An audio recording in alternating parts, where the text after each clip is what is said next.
There's an old saying, Trishank, allow your passion to become your purpose. And very soon, your purpose will become your profession. Start exploring your interests. Learn the skill to ask the right questions to yourself. Most of the times in the world, nobody will give you an opportunity. You have to create opportunities for yourself.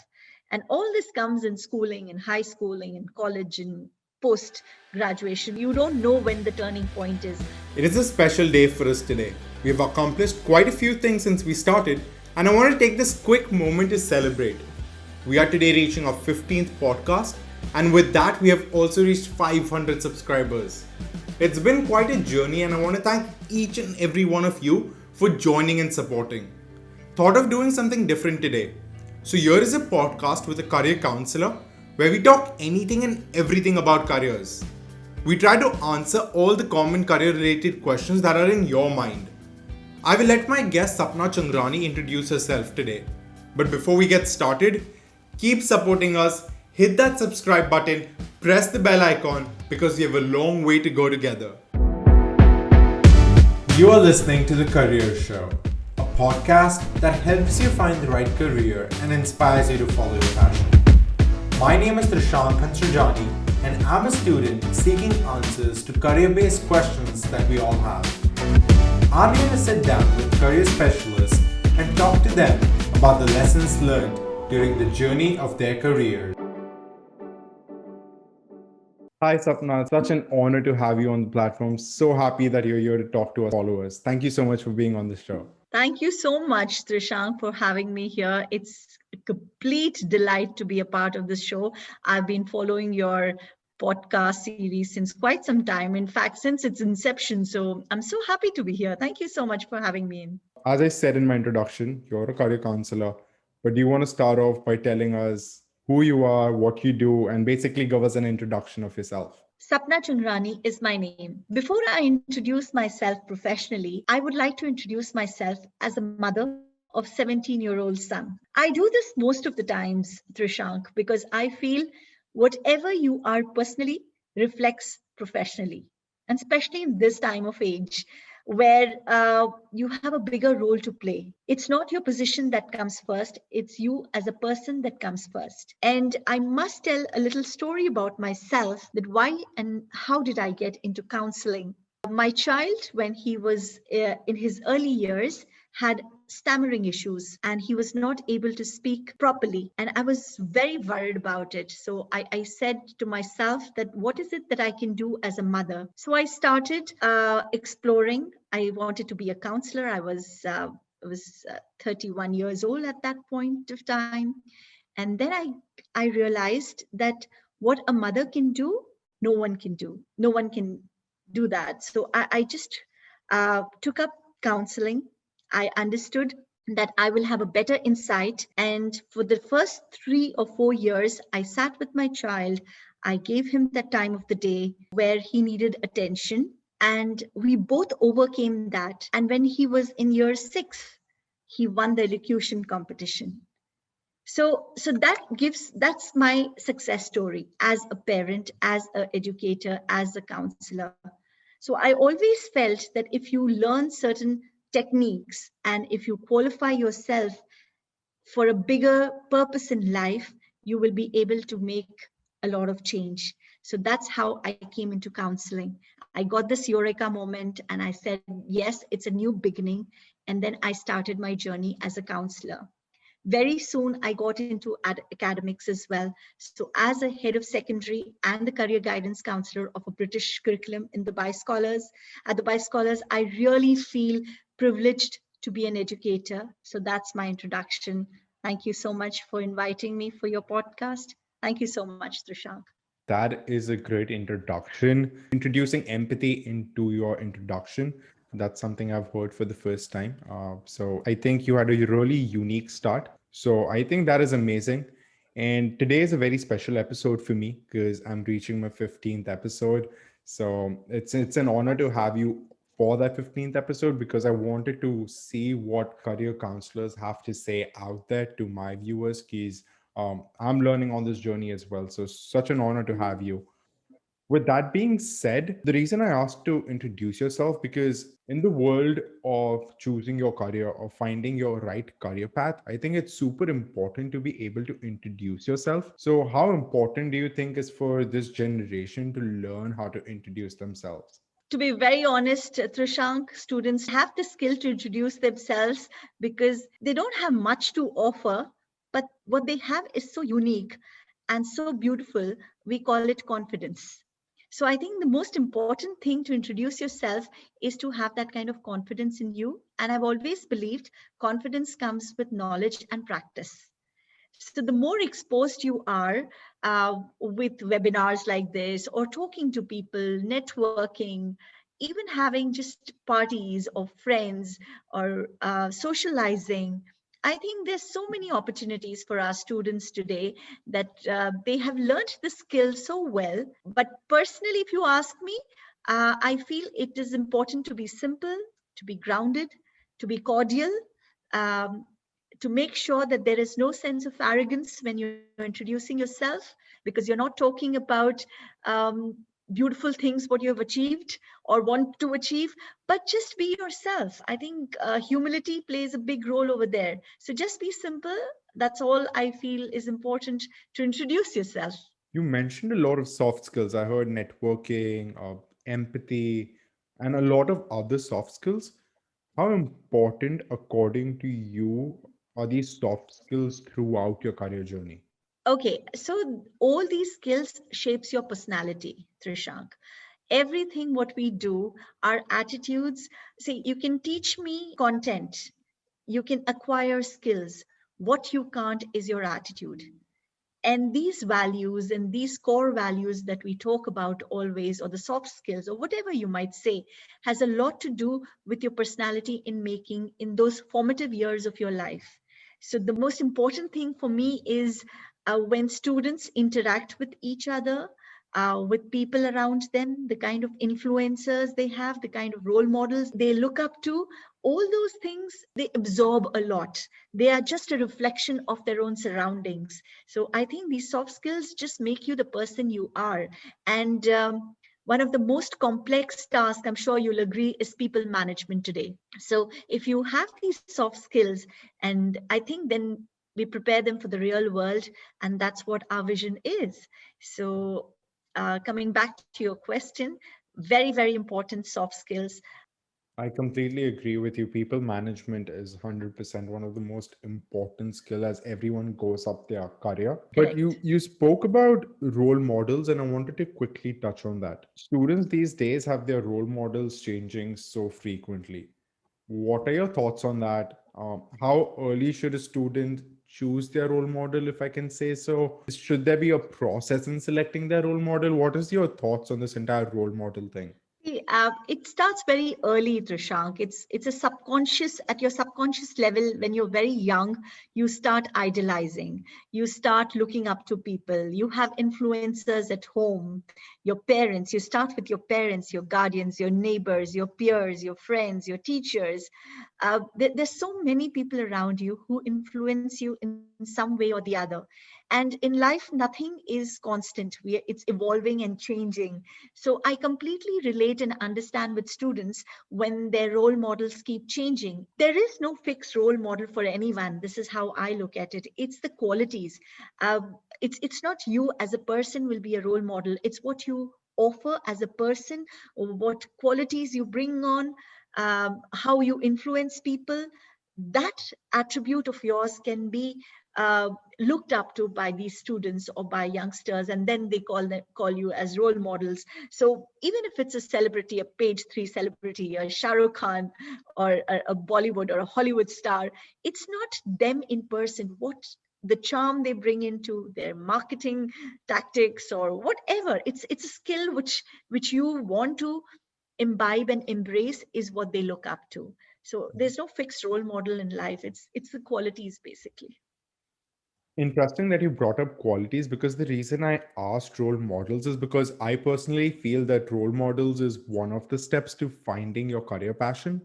Talking about more career related stuff, according to you, what are the ideal steps of finding one's career passion?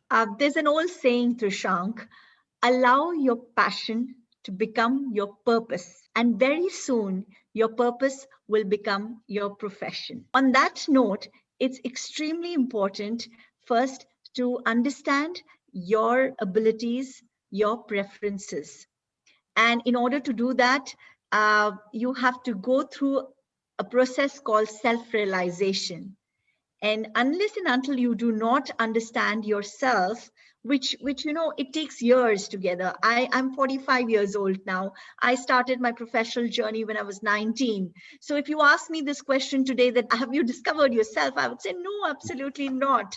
And this is a journey. It's evolving. It's an ongoing journey. So there are certain questions that come to my mind when I'm actually talking to students. Is like, the first and foremost thing is start exploring your interests. Second is learn the skill to ask the right questions to yourself. Do you enjoy what you do? How do you envisage yourself 5 years down the line? So these are the questions. And something that comes to my mind all the time is that students keep fluctuating. It is, and this is a very common thing which parents and students come, like, when my child was in year 9, he wanted to be an engineer, and now my child is in year 12 and he wants to just be an artist. So how does this change? Natural answer to this is that life is not constant and it's changing, and the factors influencing our life are also changing. Human psyche is changing. The situation, what you see, the COVID around us has changed so much of us. So when you have so many variables changing in life, it is but natural that the students will respond as per their age and environment. So the solution to your steps keep changing, but the process is the same. So you have to keep asking yourself right from the age of 13, actually. So thank you so much for putting that age out there, because I think that gives the viewers a general kind of idea when should they start thinking about all these things. One thing that struck out to me is the question, what are your interests? Now, I'm sure that you might have received this question, but I wanted to quickly check with you. Have you ever seen a student who comes up to you and is like, but I don't know what my interests are. How should I pursue my interests? Absolutely, all the time. Out of 100, I would say 90% of the students are confused. And what we do is take the word use out of the confused. I would also look at our parenting over here. I just reflect back on that when as educators and parents, we want to throw our children into many avenues. Okay, my child goes for a piano class, my child goes for badminton, tennis, ballet, communication skills. That there's so much that you've forced your child into, that the child is not able to take a grip on one particular area of interest. I understand at the primary level, it's important that the child gets exposed to different extracurriculars. But after a while, you need to allow your child to choose shortlist one or two areas where the child can actually move from A to Z. And if not A to Z, at least A to F or G, because what's happening is that you're not allowing the child to understand the end goals of what they have started with. If students are not able to understand or shortlist, what they first need to do is to have what I call this as SWOT analysis for self. Understand your strengths, your weaknesses, your threats, your opportunities. It's very important that when you're doing your SWOT analysis, you identify what your real problems are. Don't shy away from them. Don't uh, don't have any kind of apprehensions when you are analyzing yourself. The more uh, clearer, the more vivid, and the more true picture you give about yourself, the better it is that you can have your analysis done. Most of the times in the world, nobody will give you an opportunity. You have to create opportunities for yourself. And all this comes in schooling, in high schooling, in college, in post graduation. You don't know when the turning point is. So it's not important that they have to understand their, these are my top 3 interests. These are my top 3 careers. No, it'll just happen. Just give them time. So I think that is super helpful, because I think that is a question that a lot of students have and they feel so worried about it. So thank you for clearing that up. With that being said, once students finish the SWOT analysis, does that help them write their personal statement as well? Because going to university, getting out of high school and entering university is one of the major steps to pursuing their passion. So once a student asked me that, Miss, please write a killer recommendation for me. It should be just, I need to get into this university. Please write to me. I said, definitely. The day you give me a killer personal statement, I'll give you a killer recommendation as well. And of course, I will validate your personal statement for sure. So the famous 5 Ps are used in many things, and I have different set of 5 Ps when it comes to personal statement. It is purpose, professionalism, being precise, potential, and positive. So what I understand is, first and foremost, is understand the purpose, whether you are applying for a job or for a qualification in a university. What is the purpose of your personal statement? And if the purpose is to get into your choice of university, for your choice of program, understand that be professional. Understand, be smart over here, and understand what is it that they're looking for. You have applied for artificial intelligence program, and there in your personal statement, because you are a painter, you've emphasized and you've written about all the skills and what accolades and everything what you earned as a painter or an artist. But that will not help you, because you're not able to map up with what is required. If you have only sports, and if you have only medals and trophies and certificates on sports, turn it around. Say that because of sports, you've learned the art of discipline. And because you have learned the art of discipline, this and this and this is what you can achieve. So turn it around to your favor. So coming back to the P's, be precise. Don't go all over the board. Don't beat around the bush. Be precise of what you are talking about. Um, Again, it's not the quantity, it's the quality. Potential. Talk about your potential. Talk not only what you have achieved, talk what you want to achieve also. And through which sources can you achieve? Have a plan of action in your personal statement. So all these things, if you talk about in your personal statement, I'm sure it'll help you. I think one interesting thing that you brought out is doing your research and finding those skills required for that university. And I think that is very applicable in terms of finding a good job as well. So when you're writing your cover letter for your job, look up the job, look at the requirements, look at the skills, and I'm sure you will have stories that define those skills. So yes, that is super important. Do your research, and with that, something that has been standing out over your previous two answers is the process of self discovery. How can students discover themselves? It's a question that needs deep thinking and deep diving into it. What is self discovery? It's about becoming aware of your potential, your character, what your motives are, what your objectives are. So understanding your desires, your needs, your wants, your purpose in life is the most important thing.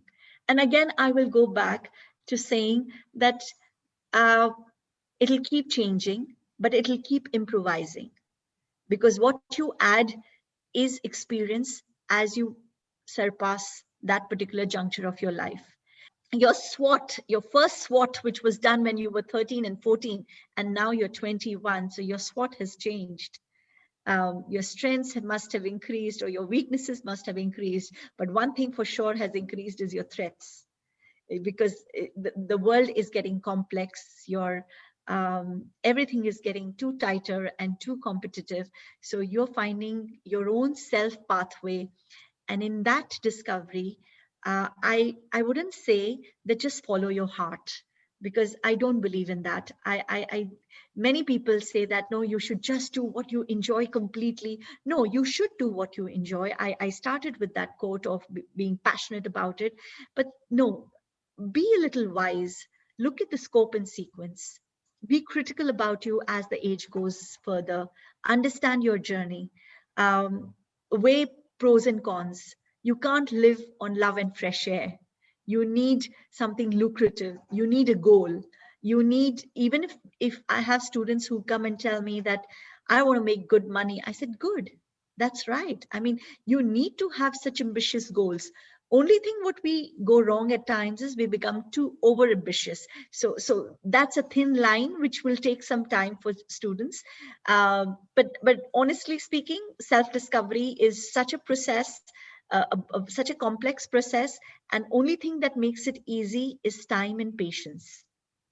So, two things that I wanted to highlight in this answer. One is I completely agree with you. Experience just helps you grow and grow year by year. Second, yes, my SWOT analysis from when I was 13, 14 years old to 21-year-old Dirshank is completely different. So, a couple powerful things you said in there. But you brought up a really interesting point, and that is choosing your career. And you need to be wise about it and you need to strategize for it. Have you ever had a student who comes into you and says, "Hey, ma'am," or "Hey, Sapna, uh, I really am super passionate about this career, but it is not famous. I don't know if it makes enough money out there." What do you tell that student? The Because first I thing think that is a very tricky question. yeah, true. And it's very subjective also, as you said, because it's only when students come up to you and ask you those kind of questions. I had a student who wanted to be a nuclear engineer. I would never undermine any student. So I did say that, of course, there is hope, and where there is will, there is a way for sure. But during our conversations, what came up was that the kind of jobs you have are very limited. They're all government driven. There is a lot which will go into it. Culturally, where you get your education from, the kind of universities you will go into, you have in your setup, you will have challenges. So understand and weigh your pros and cons. I don't want to brainwash you, but at the same time, it's important as a counselor, I also give you a real picture. So be realistic, uh, be aspirational, but be realistic. Those jobs should have some kind of scope in the market. You have to understand your responsibilities because those are also your experiences in life. At the end of the day, the word which will come very often in your life is job satisfaction.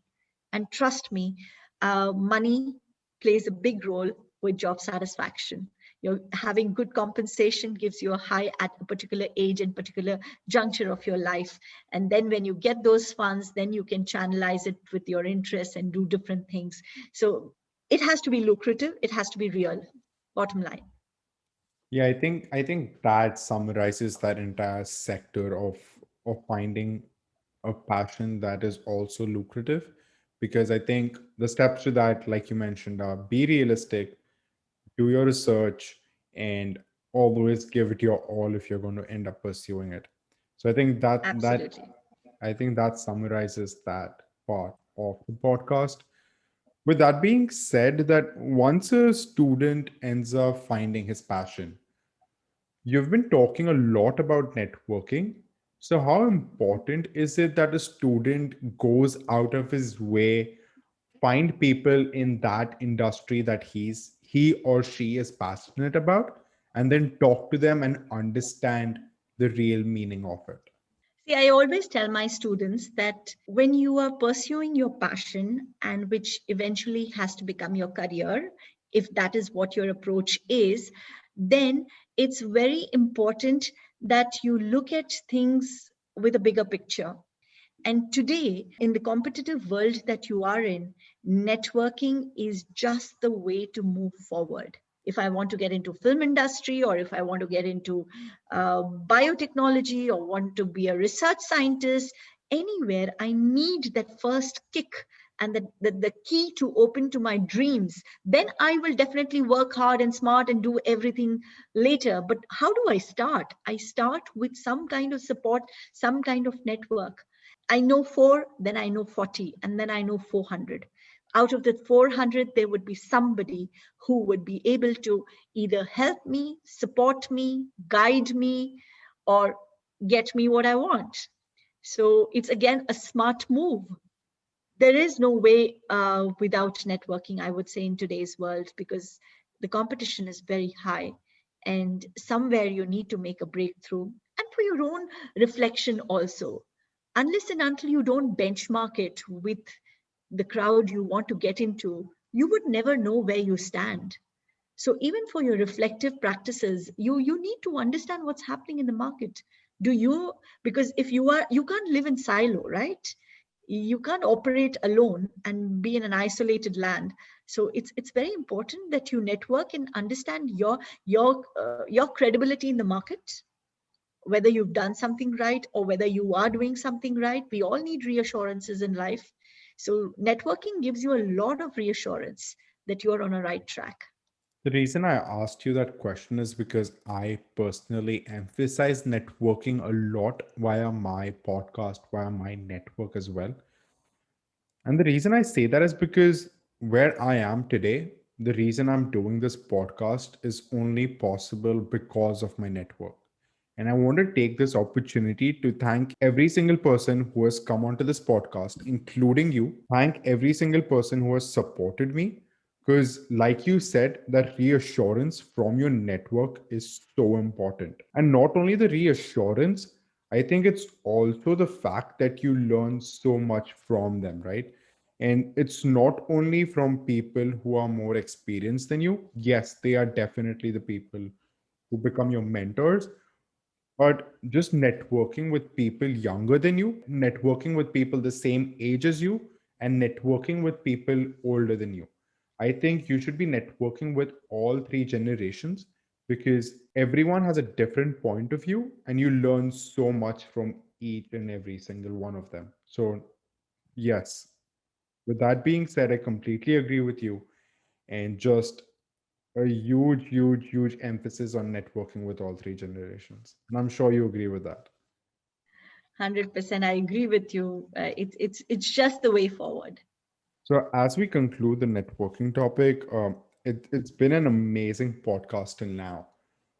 I've learned so much. So, I think we have covered all the topics that we would need from going from kindergarten, preschool, high school, to university, to finding your career passion. One last thing to conclude this podcast that I want to ask you is what is one career advice that you wish you had received when you were starting your journey? The most important advice I wish I would have received when I was 19 years old, when I started my professional journey, was to apply the Pareto principle, which is 80-20 rule, because it's very, very important to understand your priorities and how 20% takes over everything and how we are running behind the 80%, which is totally insignificant. So that's one advice which I learned very late in life, but that's the way I look at things now. So I think applying the Pareto principle is something which I would give advice to a 19-year-old when they start their professional journey, because you have so much on your plate. And every time you have your to-do list going higher and higher. So what you need to do is prioritize it and look at those 20%, which is actually the game changer and not the 80%. This is where I usually end my podcast. But the Pareto principle is super interesting, and it is one advice that I've heard the first time on the podcast. I've heard it externally, but it's never spoken of on the podcast. So before we conclude, can you just quickly explain in less than 30 seconds what the Pareto principle is? Okay, so the Pareto principle is again different. It's also open to interpretations.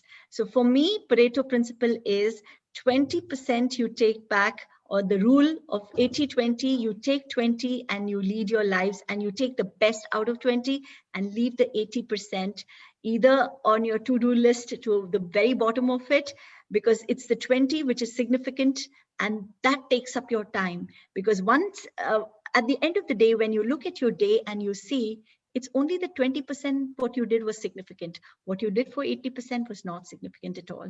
So that's about my interpretation for Pareto is. Perfect. The 80-20 rule, focus on the 20% because you only have 24 hours in a day. And if I could put it in other words, it's simply that you need to learn to prioritize your work. And on 100%. and on that note, thank you so much, Sapna, for coming onto the podcast. It's been a pleasure to have you on. We have learned so much today. And yes, simply thank you. Thank you for making my 15th episode such an amazing one. Thank you so much. I feel so honored. And my message to you and to all your viewers, keep watching the Career Show. I think it's fantastic. It's just the need of the hour. And give your feedback. It's so important to be reflective of what you do. So give your feedback to Trishank, to me. We are all learners at all ages of our lives. So thank you so much, and wishing all your viewers very best of luck. Thank you. I completely agree with that. Please send in your feedbacks. I'm always open to them, and my email ID is in the description. I hope you enjoyed this week's career discussion. Let me know your thoughts in the comment section. Also, don't forget to like, share, and subscribe. Your support means a lot.